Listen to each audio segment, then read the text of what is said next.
Assalamualaikum warahmatullahi wabarakatuh. Halo semuanya, perkenalkan saya Lulu Inisa, mahasiswa pendidikan guru sekolah dasar, perwakilan dari kelompok 2. Pada video ini, kami sebagai kelompok 2 akan membahas video mengenai perkembangan pendidikan sekolah dasar pada masa reformasi dan masa Orde Baru, pada mata kuliah perspektif pendidikan sekolah dasar. Sebelum itu, mari kita perkenalan dengan anggota dari kelompok 2 berikut ini.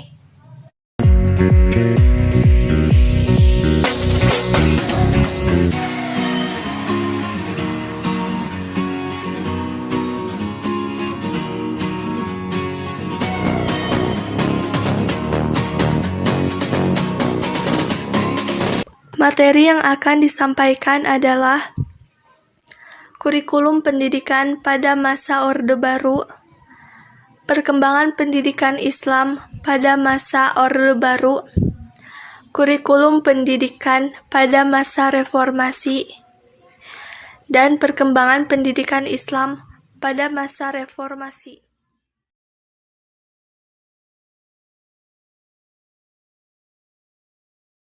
Ini saya akan menjelaskan mengenai pengembangan kurikulum. Kurikulum sendiri memiliki arti sebagai perencanaan atau aturan mengenai isi atau bahan yang akan digunakan dalam proses kegiatan pembelajaran. Pada saat ini, proses pengembangan kurikulum di Indonesia sesuai dengan kebijakan yang telah diundangkan dalam Undang-Undang Nomor 20 Tahun 2003, Peraturan Pemerintah Nomor 19 Tahun 2005, serta Pemendiknas Nomor 22, 23, dan 24. Maka dari itu, kurikulum di Indonesia mengikuti dua langkah. Yang pertama, proses pengembangan yang dilakukan di pemerintahan pusat, dan yang kedua, proses pengembangan yang dilakukan di setiap satuan pendidikan. Sejak tahun 1945 sampai 2013, Indonesia sendiri telah mengalami 10 perubahan kurikulum.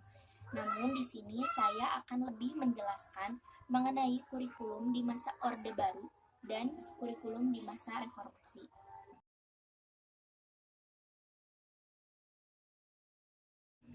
Kurikulum Orde Baru. Yang pertama ada kurikulum 1968.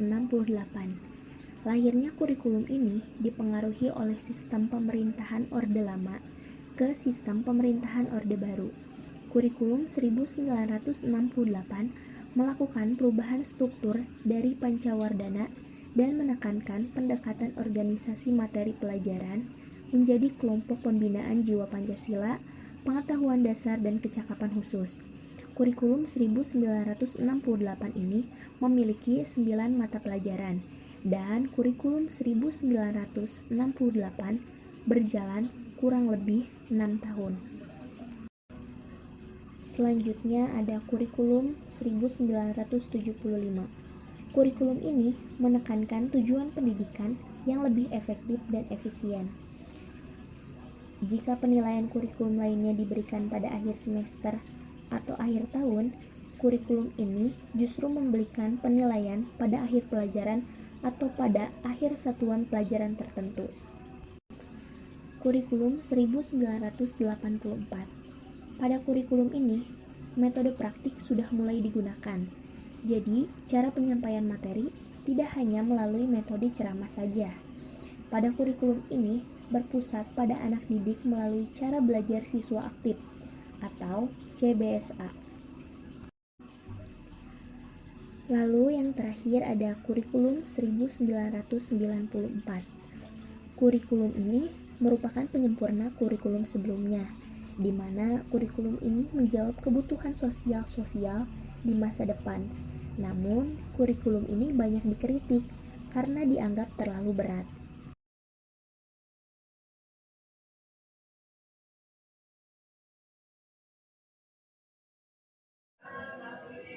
Pendidikan merupakan pilar utama tegak berdirinya sebuah bangsa.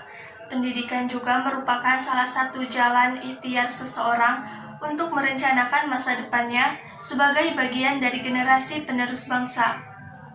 Perkembangan pendidikan pada masa Orde Baru mengalami perkembangan yang cukup signifikan.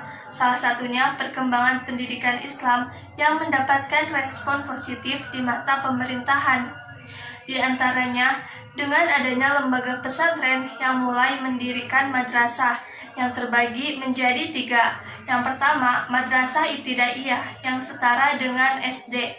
Yang kedua, Madrasah Sanawiyah yang setara dengan SMP, dan yang ketiga, Madrasah Aliyah yang setara dengan SMA. Madrasah sebagai lembaga penyelenggara pendidikan diakui secara formal oleh pemerintah pada tahun 1950 dalam Undang-Undang Nomor 4 Tahun 1950 tentang Dasar-Dasar Pendidikan dan Pengajaran di Sekolah. Dalam pasal 10 disebutkan bahwa belajar di sekolah agama yang telah mendapatkan pengakuan Kementerian Agama sudah dianggap memenuhi kewajiban belajar. Untuk mendapatkan pengakuan dari Kementerian Agama, madrasah harus memberikan pelajaran agama sebagai mata pelajaran pokok paling sedikit 6 jam dalam seminggu secara teratur dan di samping mata pelajaran umum lainnya. Pada tanggal 24 Maret 1975, pemerintah mengeluarkan Surat Keputusan Bersama atau SKB bersama dengan 3 menterinya, yaitu Menteri Agama, Menteri Pendidikan dan Kebudayaan, dan Menteri Dalam Negeri dalam Undang-Undang Nomor 3 Tahun 1975. SKB ini dikeluarkan karena kekhawatiran dan kecemasan umat Islam akan dihapuskannya sistem pendidikan madrasah karena keputusan Presiden dan instruksi Presiden yang pernah dikeluarkan. Untuk itu, pemerintah menawarkan model SKB ini dengan 2 hal, yaitu mengakui eksistensi madrasah dan memberikan kepastian akan berlanjutnya usaha yang mengarah pada pembentukan sistem pendidikan nasional yang integratif. Dalam SKB ini jugalah tingkatan madrasah diakui menjadi 3 tingkatan, yaitu Madrasah Ibtidaiyah, Madrasah Sanawiyah, dan Madrasah Aliyah, yang ijazahnya diakui setara dengan SD, SMP, dan SMA.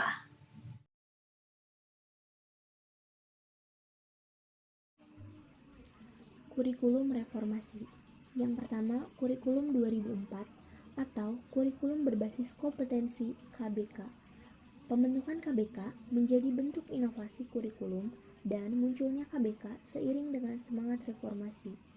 KBK menekankan pada keleluasaan dalam aktivitas belajar mengajar, di mana peserta didik menjadi pusat perhatian proses pembelajaran. Kemampuan menjadi tolak ukur guru untuk melakukan pembelajaran.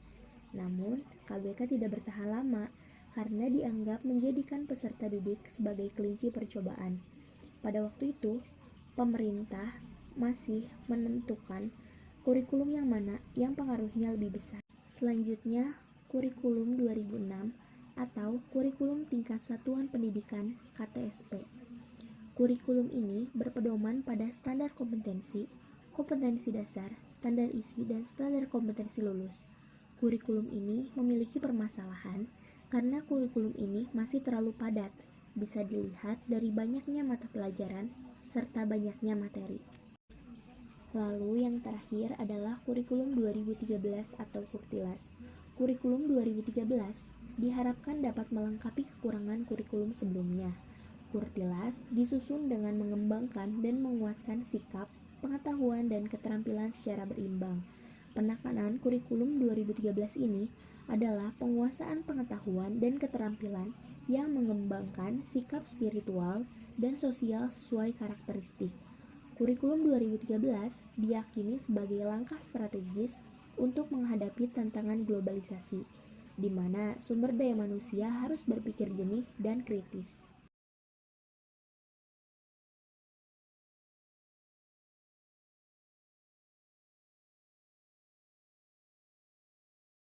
Baik, di sini saya akan menjelaskan tentang pendidikan sekolah dasar di era reformasi.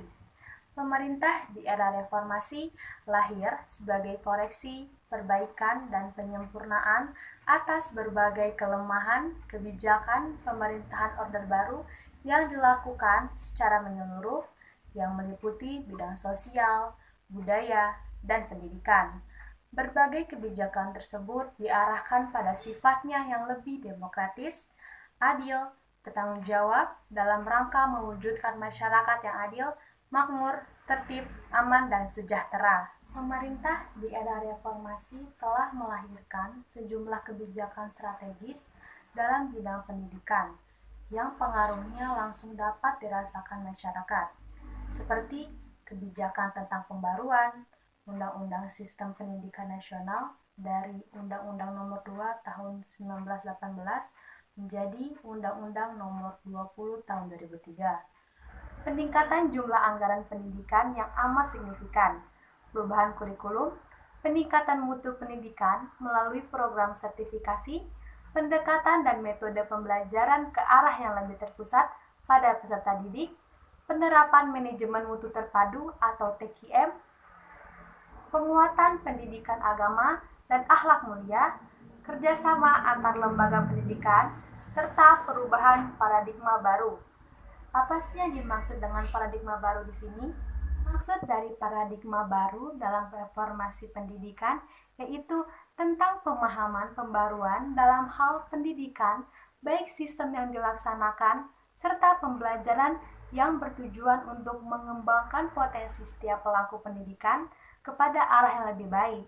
Pembaharuan yang sangat mencolok yang dibutuhkan pada saat ini, yang lebih penting adalah paradigma kita tentang pendidikan dan pengajaran itu sendiri, sehingga dengan perubahan cara pandang terhadap pendidikan akan mengarah kepada perbaikan-perbaikan dalam operasionalisasi pendidikan atau pembelajaran tersebut, seperti pada aspek metodologi dan juga penguatan konten bagi pendidik itu sendiri.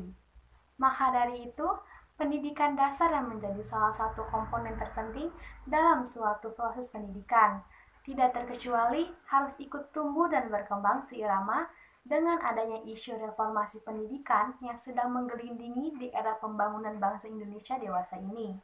Pendidikan dasar tidak bisa dipandang sebelah mata dan dianggap enteng, karena yang dihadapi adalah kanak-kanak.